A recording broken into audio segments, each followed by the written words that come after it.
안녕하세요. 저는 올해 50에 접어든 남자입니다. 제가 들려드릴 사연은 바로 제 아내와 관련된 이야기입니다. 저는 지금까지 아내를 만나 살아오면서 한눈 한 번 팔아본 적 없고 일이나 가정에 최선을 다하며 살아왔습니다. 제 주변의 친구들이 저를 천연기념물이라고 할 정도로 저는 가정과 일밖에 모르고 살아온 사람입니다. 다른 친구들을 보면 술도 좋아하고 골프도 좋아해서 가끔 애인을 만드는 친구도 있었는데 저는 술도 못하는 데다 골프에는 전혀 흥미가 없어서 뛰지도 못했습니다. 친구들이 술도 배우고 골프도 배우라고 했지만 저는 굳이 좋아하지도 잘하지도 않는 걸 억지로 배워서 뭐하나 싶어서 늘 친구들 사이에서 한 발 빠져 있었죠. 그래서 더더욱 가족들을 더 챙길 수 있었습니다. 밖에서 시간을 많이 보내면 그만큼 가족들하고 보내는 시간이 줄어드니까 꼭 필요한 약속이 아니면 가능한 집에 일찍 들어갔습니다. 제 인생에 있어서 1순위가 바로 우리 가족이었기에 정말 중요한 모임이 아니면 늘 집에서 가족들과 함께 시간을 보내곤 했습니다. 요새 여자들이 결혼을 하지 않으려는 이유 중에 하나가 남편이 도와주지 않고 독방 육아하는 게 힘들어서 그렇다고 하는데 저는 누구보다 옆에서 아이 육아를 함께하고 도와주었어요. 밖에서 아무리 일하느라 스트레스 받고 힘들어도 아내가 부탁한 음식물 쓰레기 버리기, 화장실 청소, 아이 분유 먹이기, 아이 목욕 등 집안일과 육아와 관련된 일을 군말 없이 했죠. 그래서 아내 친구들을 만난 자리에서 늘 저보고 1등 신랑감, 1등 남편이라는 이야기를 빼먹지 않고 들었어요. 제가 회사 일이 힘들어도 집안일을 열심히 도운 건 앞서 말씀드렸다시피 제 인생에서 가족이 제일 중요했기 때문이에요. 아무리 밖에서 돈을 많이 벌고 사회적으로 성공해도 가족과의 사이가 좋지 못하면 말짱 도루묵이라는 것을 너무 잘 알고 있기에 만사 제쳐두고 가정일을 가장 우선으로 삼았죠. 그래서 아이 커가는 모습도 보고 아이는 물론 우리 부부 사이도 잘 유지해왔다고 믿었습니다. 아내 역시 저의 헌신적인 모습에 고마워했고 우리 부부 사이도 좋았습니다. 바로 그 일이 일어나기 전까지는요. 정말 사람 일은 모르는 일이고 사람 속은 정말 알 수가 없더군요. 그건 가장 가까운 부부 사이에도 예외는 아니더라고요. 저는 결혼할 당시에는 대기업에 다니고 결혼하고 5년 정도 지난 후 내 사업을 하는 꿈을 실현시키기 위해서 창업했습니다. 컴퓨터 프로그램 쪽을 전공했기에 퇴사 후 마음 맞는 친구와 함께 오래전부터 생각해두었던 모바일 게임 회사를 창업했고 그중 몇 개가 데이트를 치면서 안정적으로 자리 잡아갔습니다. 그때가 막 스마트폰이 보급되고 카카오톡과 같이 앱 시장이 떠오르면서 핸드폰으로 게임하는 붐이 일어났던 시기였어요. 너도 나도 저처럼 게임이나 앱을 개발하려는 회사들이 많았고 남들처럼 똑같이 해서는 안 된다는 것을 깨달았죠. 그래서 저는 학생이나 어린아이들이 좋아하는 게임보다는 나이든 어르신들이 무료한 시간 때우기에 좋은 게임을 주로 개발했고 생각했던 것보다 결과는 너무나 좋았습니다. 매출은 적지만 직원 수가 몇 명 안 되었기에 서로 나누다 보니 억대 연봉은 기본이고 그 후 홍콩이나 외국 기업의 투자금 유치까지 받아 그야말로 승승장구했어요. 제가 대기업 다닐 때 연봉도 적지 않았지만 게임 창업이 성공하고 난 후 그야말로 돈 걱정 없이 살게 되었죠. 이제는 어디 가서 기죽지 않고 떵떵거릴 정도로 사회적으로도 성공했고 꿈꾸던 집에서 여유롭게 생활할 수 있을 정도였죠. 제가 창업할 당시에 아내도 회사를 다니고 있었는데 회사에 대한 스트레스가 너무 심했고 회사에 남고 싶은 마음이 손톱만큼도 없었던 사람이라 임신하자마자 회사를 그만두었습니다. 저 역시도 아내가 밖에서 일을 하기보다는 건강하게 아이 출산하고 집에서 육아하고 내조하는 게 더 좋았기에 퇴사하고 싶어하는 아내의 뜻에 적극적으로 찬성했죠. 하지만 그게 꼭 좋은 일만은 아니었습니다.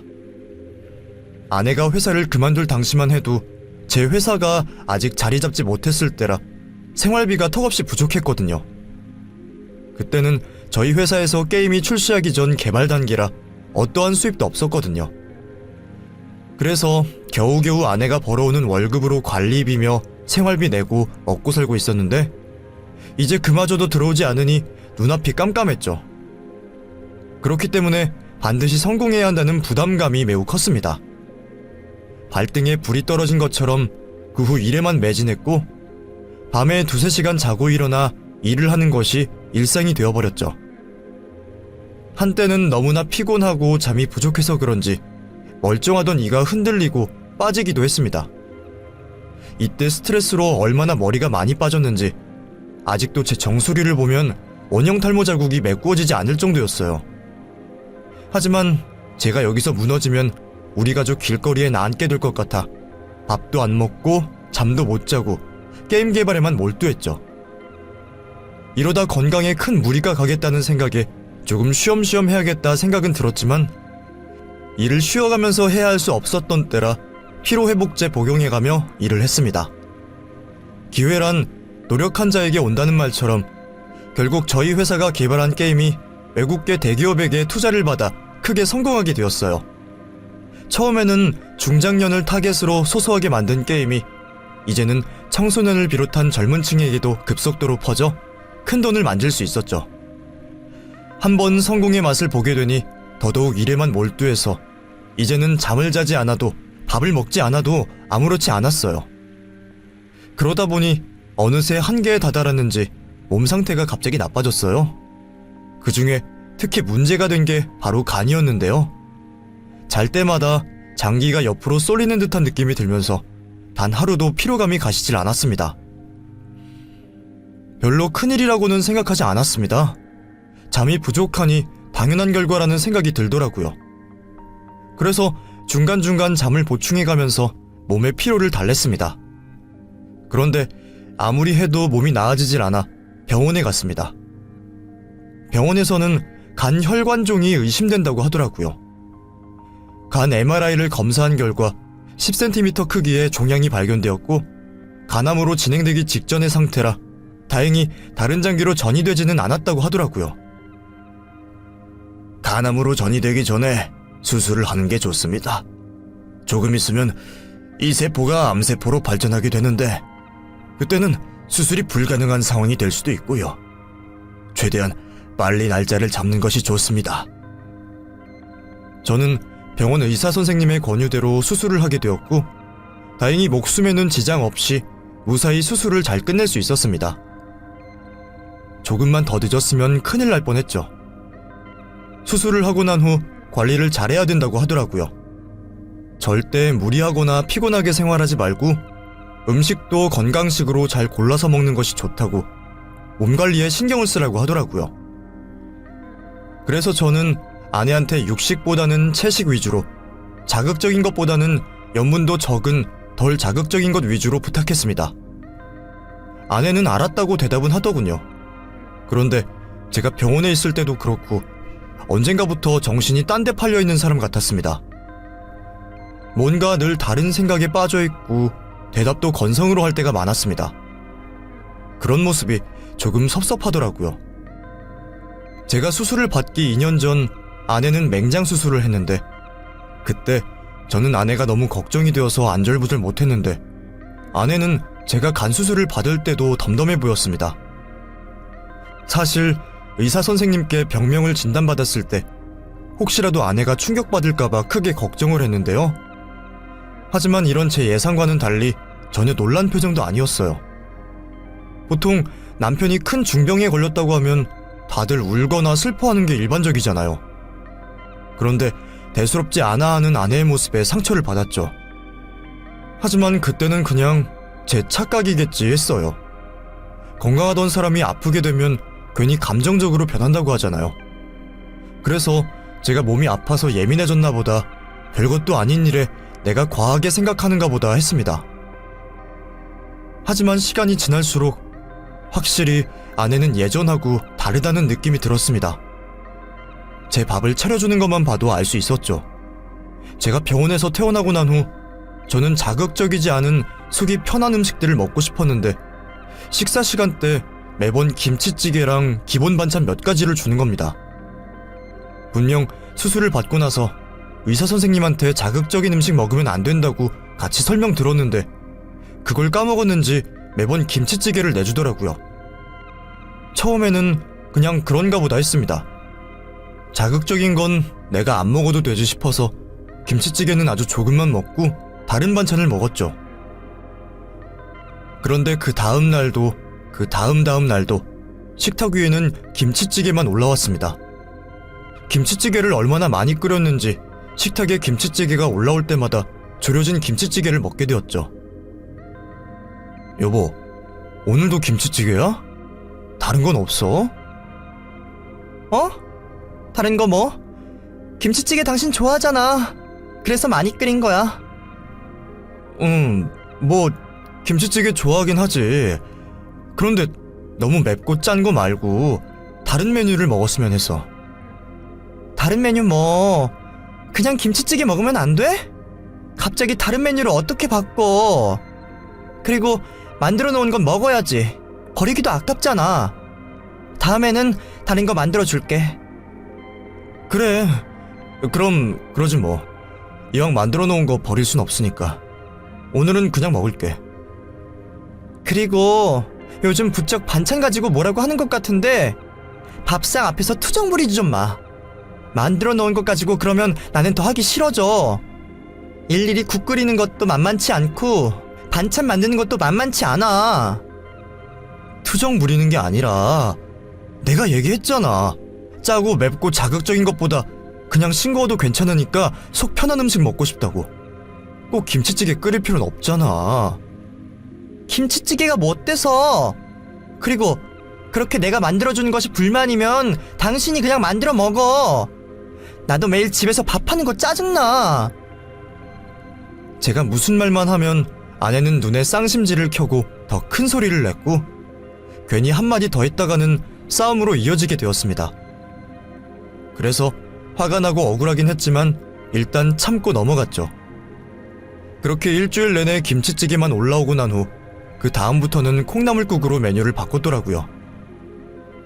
이제 내 말을 들어주는구나 라고 국을 한 숟가락 떠서 먹어본 순간 너무 맛이 없어서 깜짝 놀랐습니다.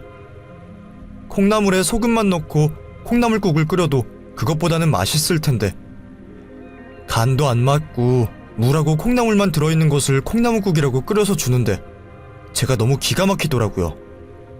대놓고 맛이 없다고 이야기하면 또 화내고 싸울 게 분명했기에 어떻게 하면 상처받지 않고 말할 수 있을까 고민을 많이 했습니다. 그래서 제가 유튜브에 콩나물 끓이는 법을 검색해서 아내한테 보내줬습니다. 아내가 끓인 콩나물국이 맛이 없다는 말은 않고 여기 유명한 요리사가 하는 콩나물국인데 이거 한번 먹어보자고요. 속이 엄청 풀릴 것 같다며 먹어보고 싶다고 했죠. 그랬더니 아내는 제가 보낸 톡을 보기만 하고 답장도 안 보내더라고요. 그리고 그날 집에 들어갔는데 아침에 먹었던 콩나물국이 그대로 올라와 있었습니다. 내가 보낸 거 못 봤어? 그거 한번 먹어보고 싶었는데 아침에 먹었던 거네? 뭐야, 또 반찬 투정이야? 당신 정말 왜 그래? 왜 그렇게 사람이 까탈스러워? 내가 마음이 편해야 당신하고 살지. 이렇게 까탈스러운 사람하고 어떻게 살아?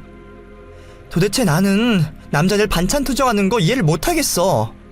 음식하는 게 뭐 쉬운 줄 알아? 나는 그냥 사 먹고 싶은데 당신 때문에 억지로 하는 거야.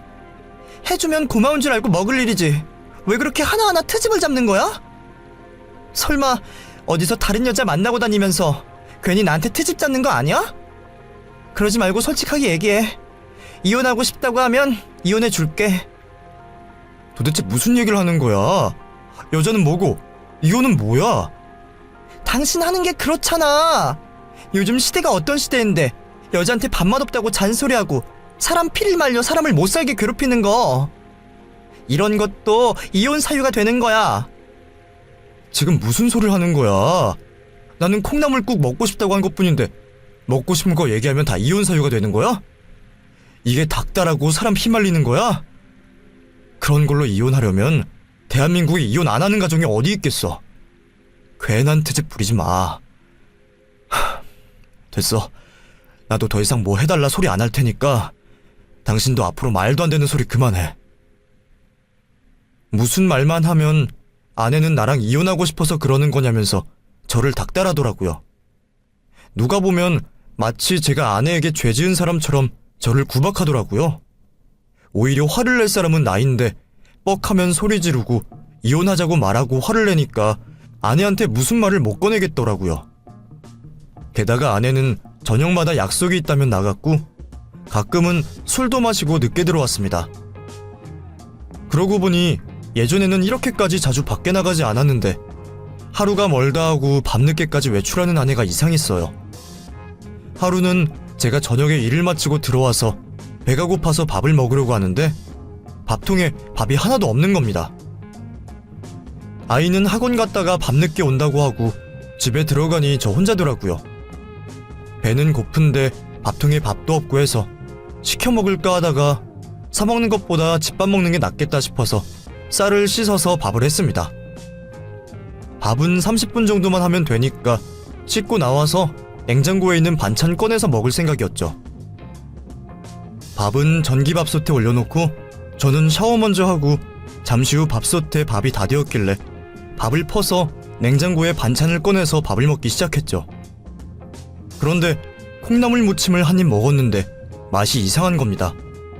약간 쉰 듯한 느낌이 들어서 어묵볶음도 있길래 먹었더니 어묵볶음도 뭔가 맛이 좀 이상하다는 생각이 들더라고요.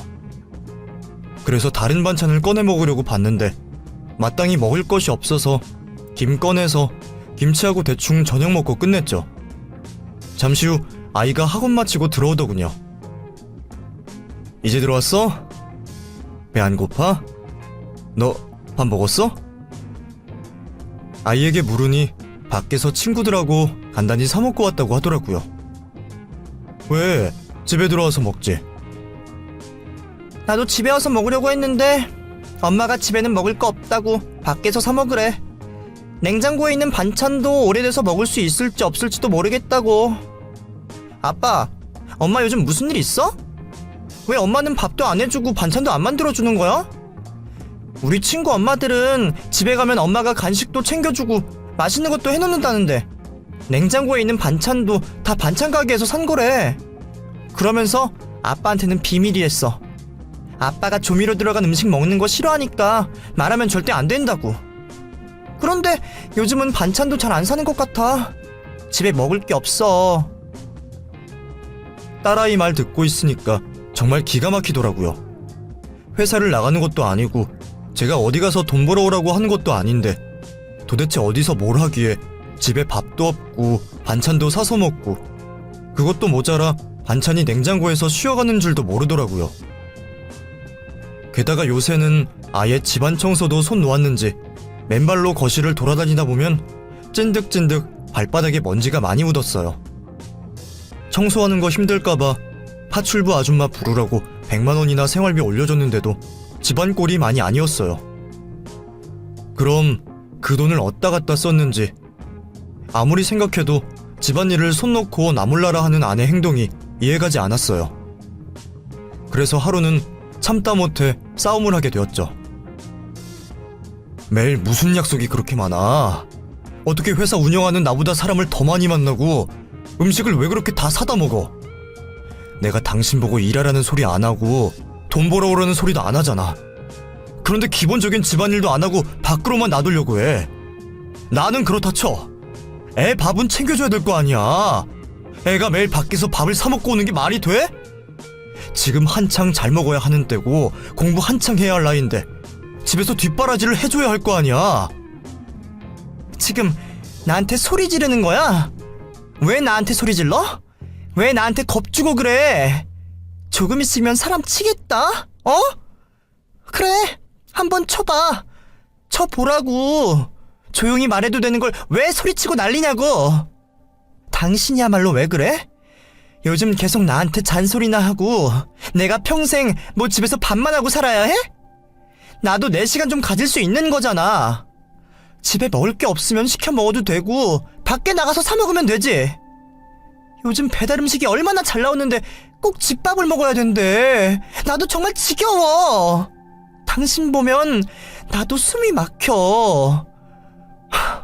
나한테 이래라 저래라 잔소리 좀 하지 마. 나는 당신이 마음대로 할 수 있는 사람이 아니라고.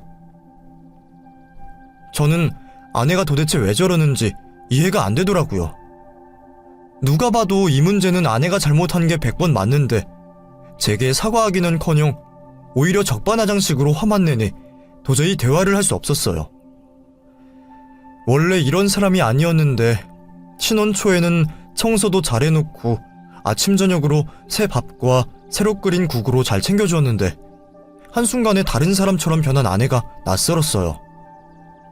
혹시 내가 모르는 무슨 문제가 있나 싶어서 한동안 제 자신을 되돌아봤어요.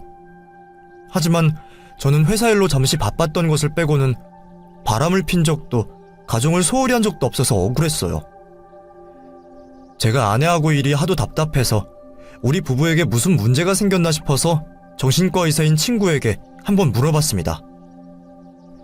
아내가 이유 없이 짜증을 내고 반찬도 한 번 만들면 일주일 내내 똑같은 것만 준다고 했더니 갱년기일 수도 있겠다고 하더라고요.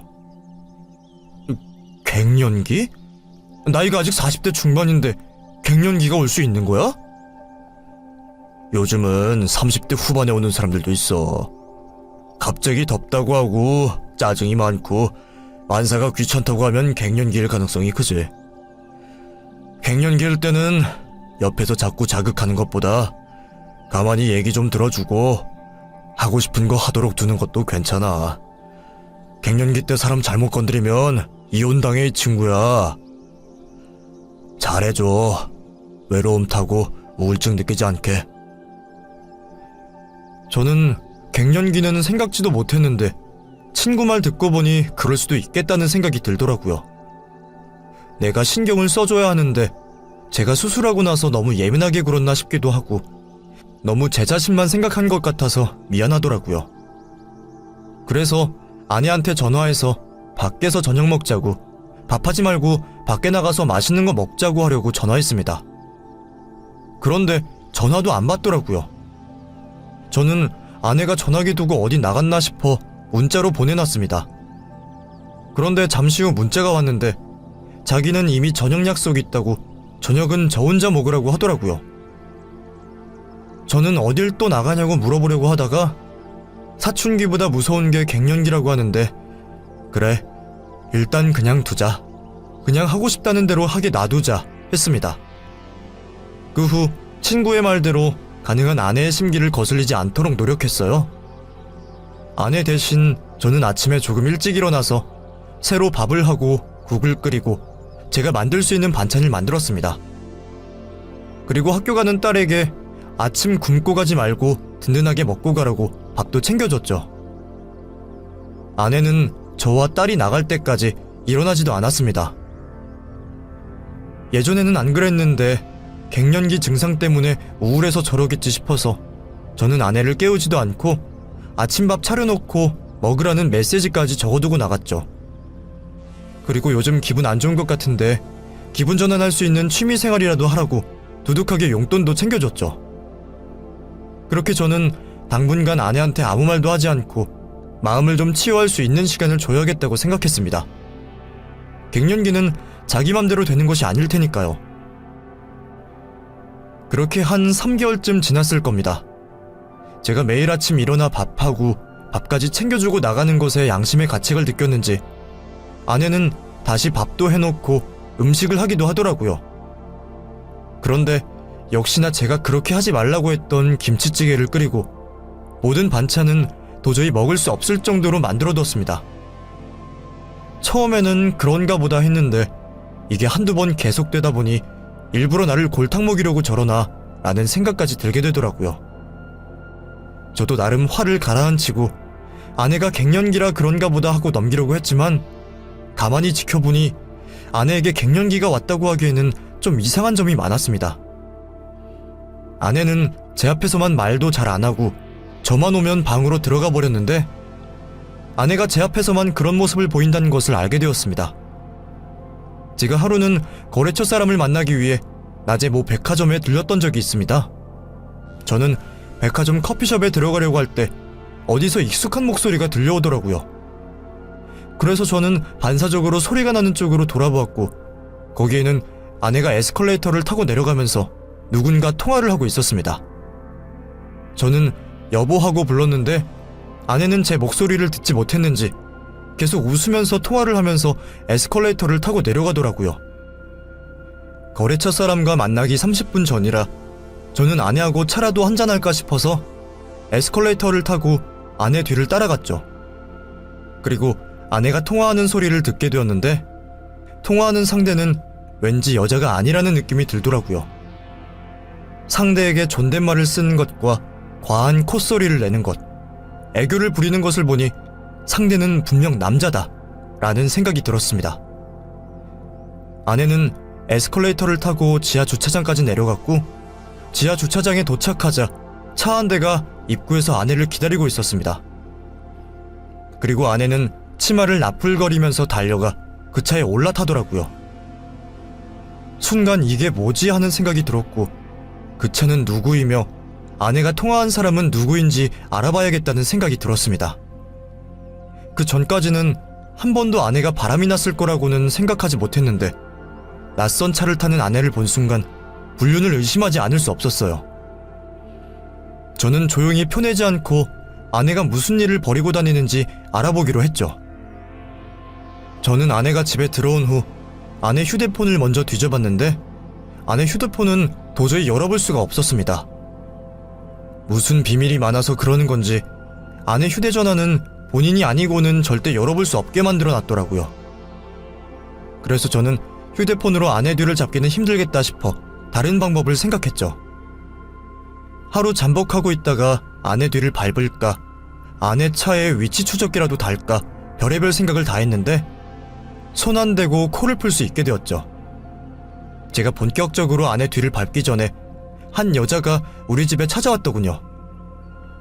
그때는 토요일 저녁이었고 아내는 약속이 있다고 나갔고 아이는 학원에서 보충 수업을 하느라고 늦는다고 했습니다. 그 저녁에 나를 찾아올 사람이 없는데 초인종이 울리기에 나가보았죠. 정미화 남편 되세요? 네, 그런데요. 누구세요? 친구 되세요? 친구면 제가 직접 연락했지 뭐하러 집까지 찾아왔겠어요? 친구라기보다는 원수 같은 사람이라고 해야 맞겠네요. 정미화 지금 나가고 없죠? 약속 있다고 안 하던가요? 네. 오늘 약속 있다고 나가긴 했는데 누구신지. 저 정미화가 만나고 다니는 남자 와이프예요. 정미화가 남자 만나고 다니는 건 알고 계셨어요? 둘이 헬스장에서 만났어요. 알게 된 지는 2년이 넘었고요. 본격적으로 둘이 불붙기 시작한 건 10개월 정도 된 것 같아요. 저는 진작에 눈치를 챘는데 둘이 얼마나 007 작전 하듯이 만나고 다니는지 기가 막혀서 증거 잡는데 너무 오래 걸렸잖아요. 제가 남편한테 티 안 내면서 뒤쫓아다니느라 몸무게가 5kg나 빠졌어요. 너무 스트레스 받아서 유방에 종양도 생겼어요. 다행히 음성이라고 해서 생명에는 지장이 없는데 이 인간들 때문에 내가 없던 병까지 생기고 이것들 가만두지 않을 겁니다. 둘이 지금 장난 아니에요.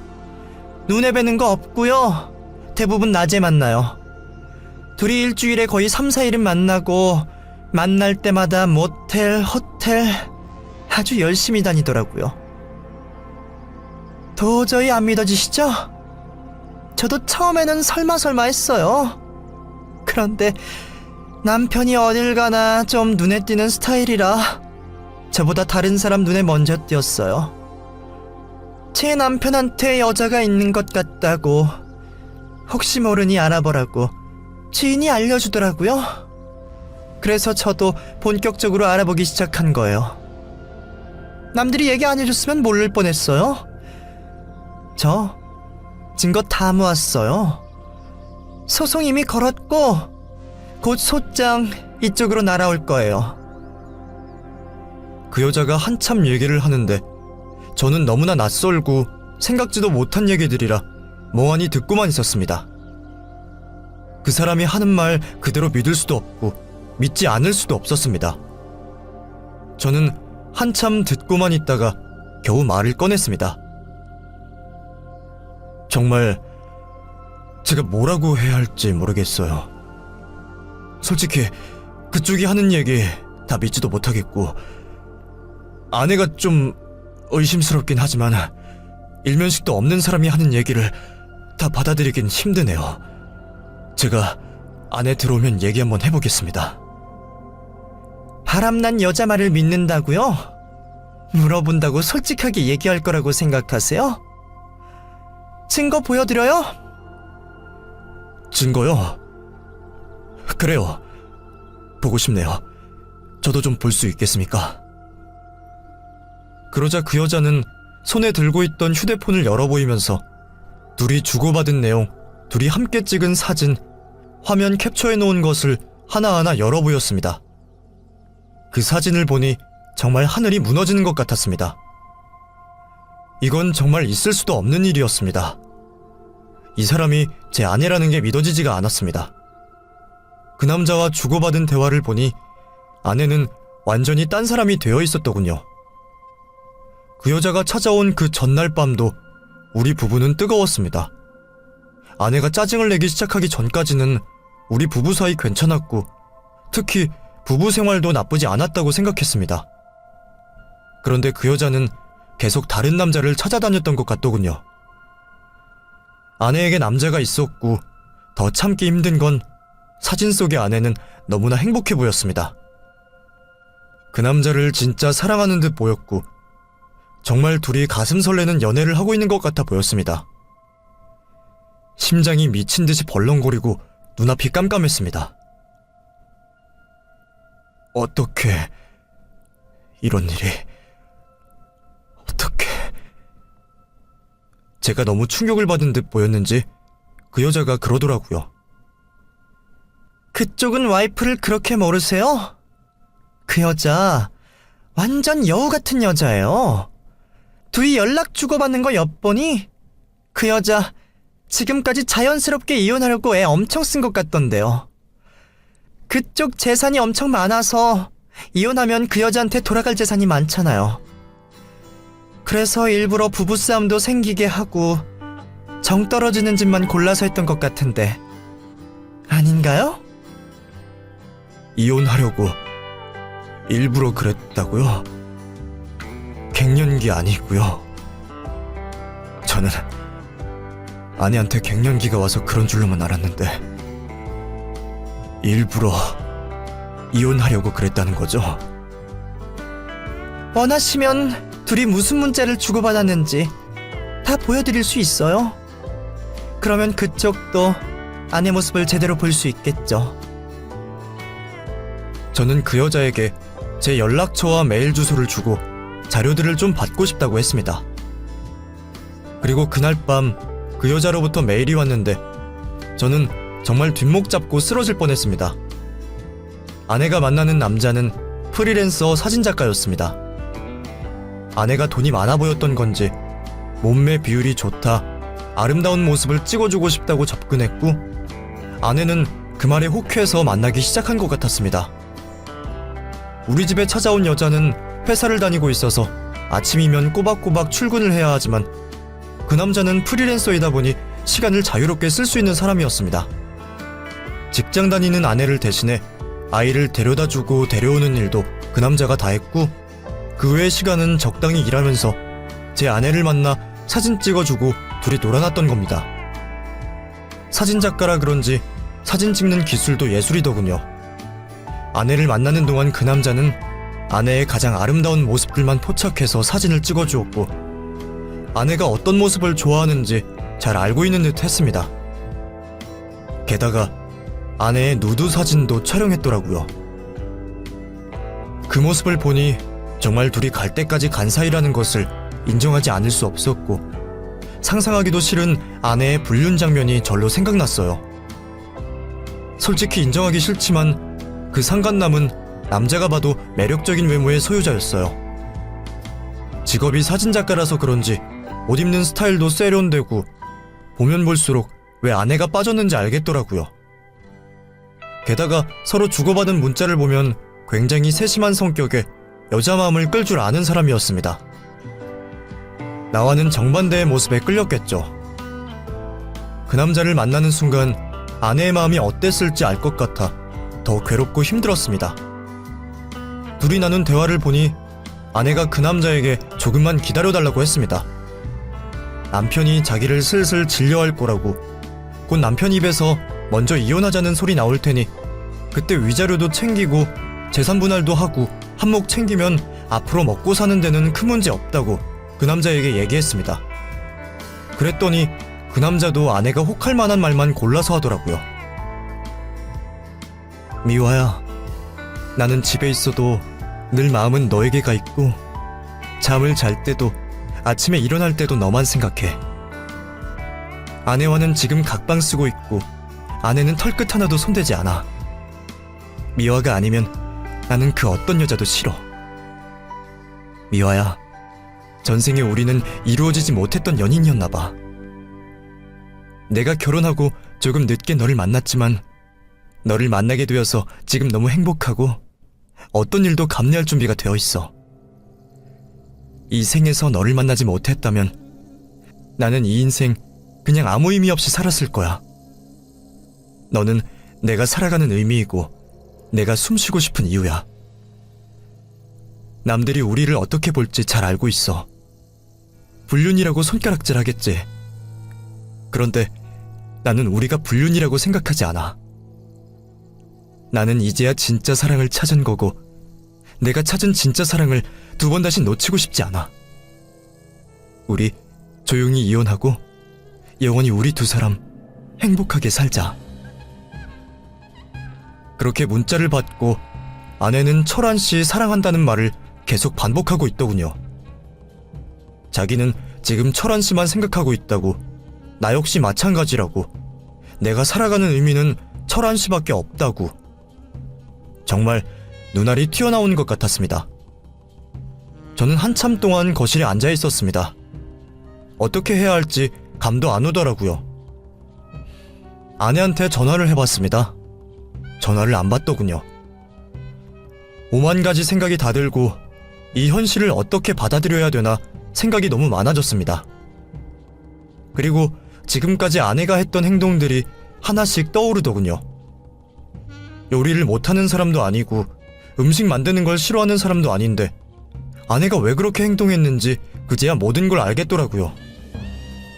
알고 나니 현실이 지옥이었습니다. 모르고 넘어갔으면 좋았을 걸 하는 생각도 들었습니다.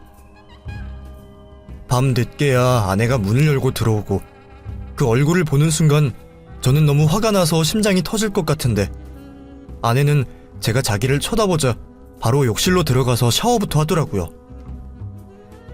저는 아내가 나오길 기다려 아내를 불러앉혔습니다. 어디 갔었어? 갑자기 물으니 아내가 당황하더라고요. 어딜 가긴. 갑자기 왜 그런 걸 물어? 내가 어딜 가든 일일이 보고를 하고 다녀야 해? 당신 스토커야? 사람 숨막히게 왜 이래? 다시 한번 물을게. 어디 갔었어? 누구 만나고 왔어? 정말 왜 이래? 나 피곤하니까 들어가 쉴게. 내일 얘기해. 아내는 일어나려고 했지만 저는 물러서지 않았습니다. 마지막으로 물을게. 어디 갔었어? 누구 만나고 왔어? 왜? 나한테 말 못할 사람이라도 만나고 다니는 거야? 왜 묻는 말에 대답을 못해? 친구 만나고 왔어. 됐어? 친구 누구? 그 친구한테 지금 바로 전화해봐. 잘 들어갔냐고 확인 전화 해보라고. 정말 왜 이래? 무슨 확인 전화를 해? 당연히 잘 들어갔겠지. 당신 오늘 정말 이상하니까 그만해. 자꾸 이러면 당신하고 한마디도 하지 않을 거야. 한마디도 하고 싶지 않겠지. 내가 질려서 나가 떨어지게 하고 싶겠지. 내가 너무 정확하게 맞췄어? 언제까지 숨길 생각이야? 당신이 무슨 짓을 하고 다니는지 내가 모를 거라 생각했어? 내가 괜히 이러는 줄 알아? 뭐, 스토커, 왜 사람 숨막히게 하냐고? 내가 얘기해볼까? 당신은 나하고 이혼하고 싶으니까 일부러 날 자꾸 자극하는 거야. 내 재산이 탐났어. 이혼하고 한몫 챙겨서 다른 놈하고 새 인생 살아보고 싶었어. 애도 가정도 다 소용없는 거야. 당신 그런 여자였어? 그렇다면 정말 실망이야. 나는 그런 여자를 내 아내로 둔 적 없고 앞으로도 둘 생각 전혀 없어. 재산 분할? 꿈도 꾸지 마. 완전 착각했어. 당신 재산은커녕 쪽박차게 만들어줄게. 무슨 얘기를 하는 거야? 괜히 넘겨짚지 마. 내가 왜 넘겨짚어? 어떻게 이런 걸 넘겨짚을 수 있을 거라고 생각해? 당신 마음대로 생각해.